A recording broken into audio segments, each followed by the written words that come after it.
Hey everybody, I've got with me here a 2019 Lexus GSF. It is rear-wheel drive and it has a naturally aspirated 5-liter V8 putting out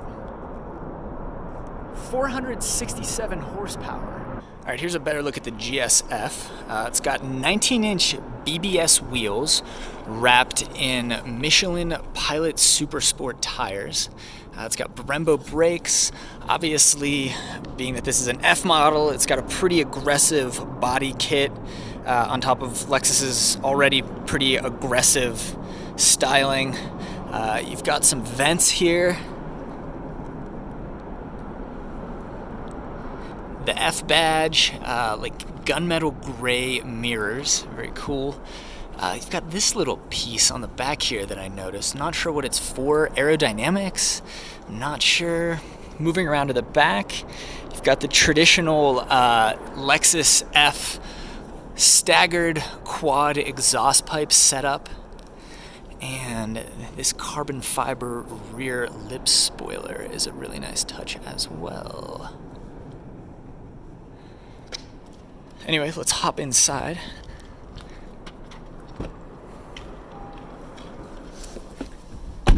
And the inside of this thing's pretty comfortable, high quality, though it's a little bit dated. You've got soft touch door panels, this carbon fiber. I'm not sure if that's real carbon fiber or not, but nonetheless, it looks real. Suede panels here, a lot of different textures going on. Moving around to the dash, suede topped dashboard, really nice aggressive sports seats. I'll show you this one here.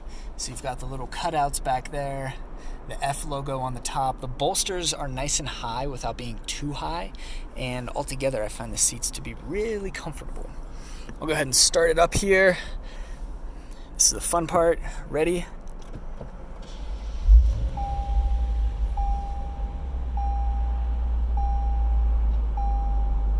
Anyway, so somewhat digital gauge cluster here. This is an old school manual speedometer.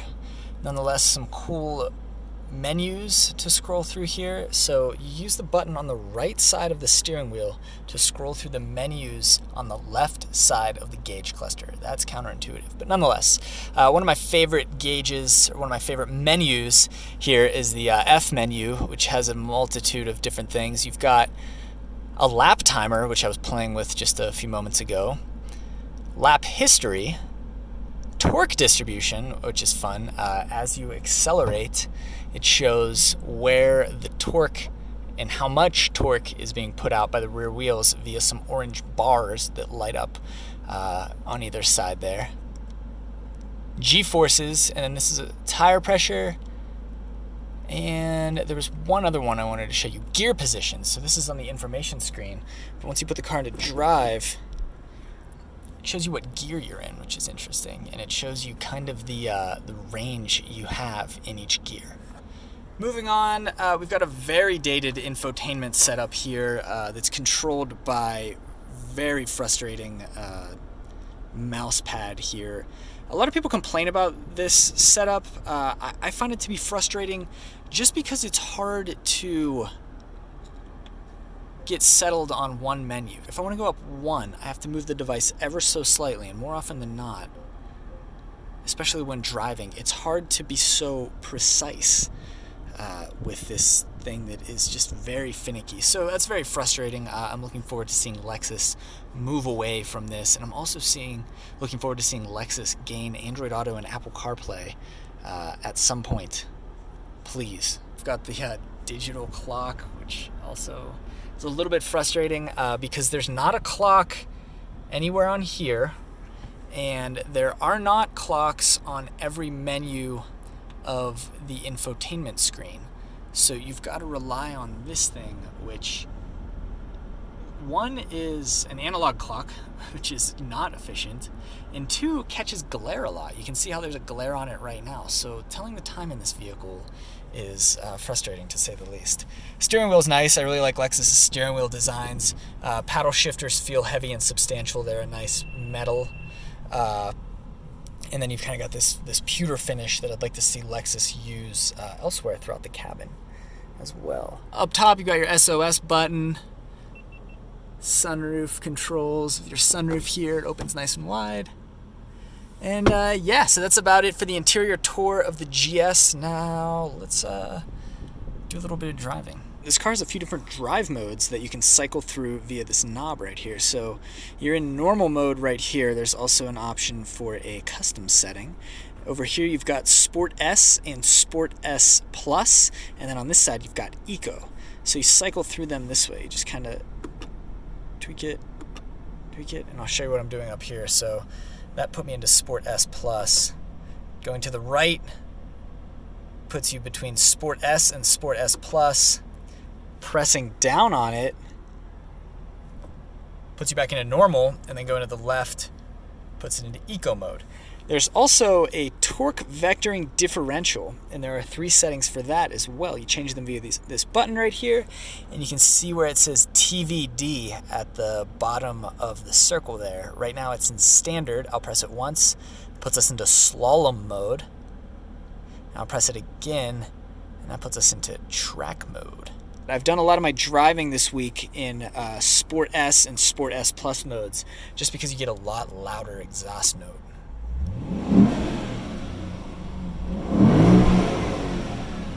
Woo.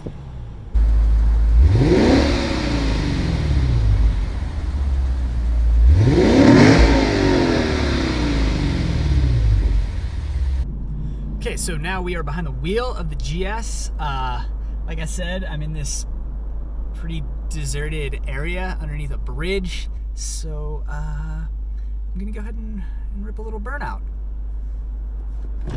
So I'll put the car in drive. I'm in Sport S Plus mode. I have the differential in track mode. Sure, I've got traction control and stability control turned off, so I think that should be good. Drive. Let's give it a go.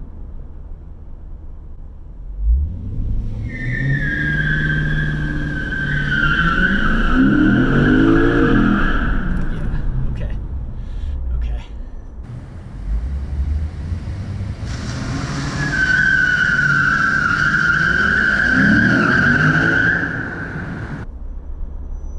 Yeah, that's fun.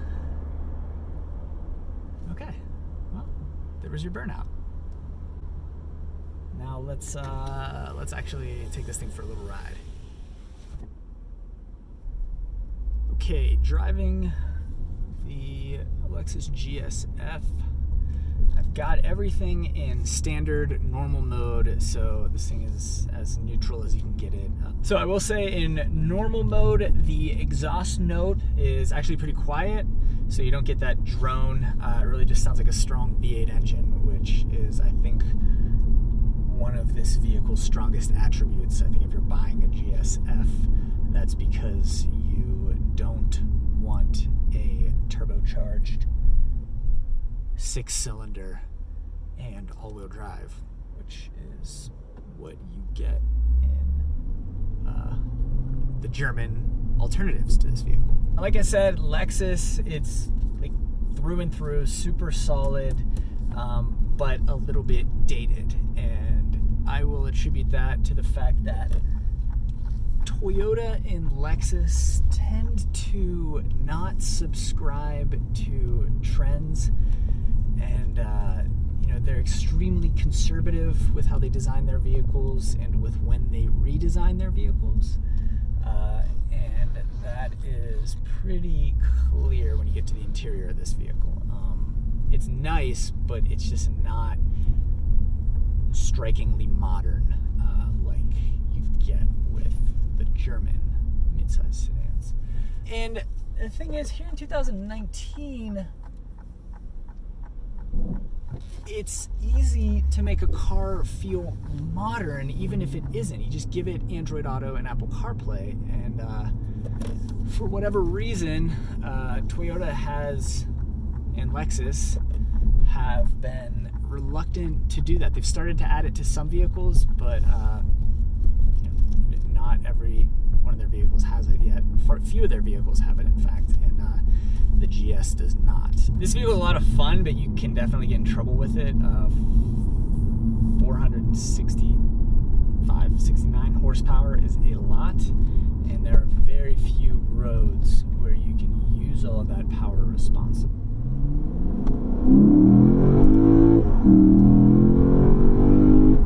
So that was just normal mode. It sounds pretty cool. Another thing I should mention, the brakes on this thing are really impressive.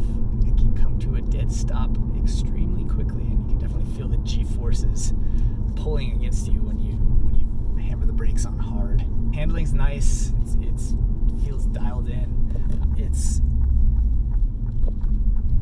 pleasantly heavy, I'll say. Not to the point where I think it would ever tire you out, but heavy enough that, you know, all of your moves are deliberate. Normal.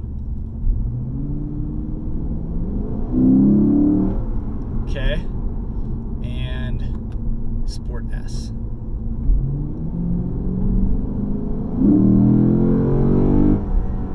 Yeah. So it's a lot louder in Sport S. Transmission and throttle are a lot more aggressive. It's a lot more fun to drive for short periods in Sport S, but after long periods, I find myself putting it back into normal mode just because that exhaust drone gets a little bit drony. There's also Sport S Plus, if you need more.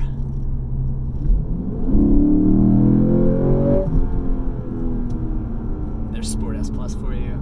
Yeah, so the Lexus GSF, expensive. This thing's about $90K as equipped. I think for someone who is really into naturally aspirated V8s and rear-wheel drive, this is kind of one of the final frontiers, you know, given that the Germans have all more or less gone to all-wheel drive and turbocharging.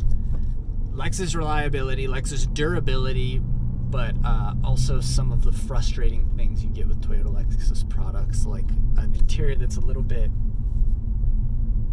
could use an update, a little bit disjointed, a lot of different textures and finishes and colors going on in here, and that infotainment experience is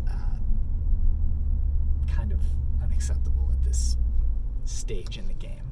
But I think Toyota knows that, and they also know that their vehicles offer exceptional reliability and build quality, and you know, you can't have everything, and I think Toyota knows exactly what their selling points are. So anyway, yeah, Lexus GSF, kind of an obscure car. I was intrigued to be offered this vehicle because, to be honest, I hadn't really considered its existence in quite a while. And the fact that it is a rear-wheel drive, midsize, V8-powered luxury sedan that isn't a European car, I think was really intriguing to me. So I think, you know, obviously this thing has some major shortcomings, but it's got great safety features. It's fun to drive. It's very comfortable, and it's got serious performance credentials, meaning that in a vacuum, I really enjoy this thing. Is it worth $90,000? I'm inclined to say not. I think maybe like low 70s would be a more appropriate price tag for this vehicle, given the competition. But that's just me, and I think for fans of V8-powered rear-wheel drive performance sedans, the GSF checks a lot of boxes.